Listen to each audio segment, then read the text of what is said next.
Li Bajarê Amedê kafeyek bi zimanê Kurdî xizmet dide. Kafeya bi navê Pîne di çarçoveya Roja Zimanê Kurdî de biryar girt ku ji wê rojê pê de bi müşteriyên xwe re bes bi zimanê Kurdî biaxivin. Armanca vê biryarê jî xwediyê kafeyê wîsatî nizman û dibêje, di Bakurê Kurdistanê axaftina zimanê Kurdî herkê diçe qels dibe. Gel ji çanda xwe dûr dikeve. Wan jî xwestiye ku xelkê teşwîq bikin.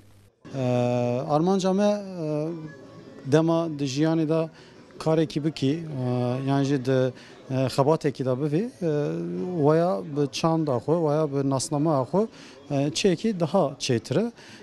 Bi wî armancê kar û xebatê xwe jî bi vî awê afirand. Pîne kafe bi wî hişmendiyê heta vekirin. Belê gelek kes di vî sektorê de hinek kara xebata dike. Lê bi fikrekî yan jî bi qaygiyekî çandî hunerî nêzik nabe. Daha pir bu ser qezencê difikire.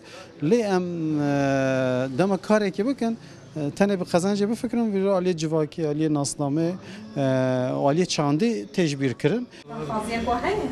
Çay heye. Belê heye. Ez bir bardak çay dixwazim. Belê. Di kafeyê de hemî karker pir bersivan bi Kurdî didin. Nivîsên ku li ser menû û li ser dîwarên kafeyê jî hatine nivîsandin Kurdî ne. Berpirs amaje pê dikin ku hin welatî ji ber vê biryarê bi taybet tên kafeyê. Hin jî ji ber nêzanîbûna Kurdî şerm dikin û nayîn. Eger di jiyanê de em zimanê xwe pêş nexin, em bawerin ku pêşeroj da xetereyekî mezin li benda me ye. Yani ji bo wî me got em gavekî bavêjin, dibû ku bi vî gavê hinek bandoriyê ser ciyên din a, ser kargehên din a jî bike. Daxwaza me ew û bangewaziya me jî heye. Kargehên me dinê jî bi vî awê gavekî bavêjin, vî tiştek, vî biryarek niha me girtiye ew bive asayî. Di kafeyê de carcaran şevberkên dengbêjan, bernameyên destnivîsa pirtûkên Kurdî, şevên çîrokbêj jî tên li darxistin.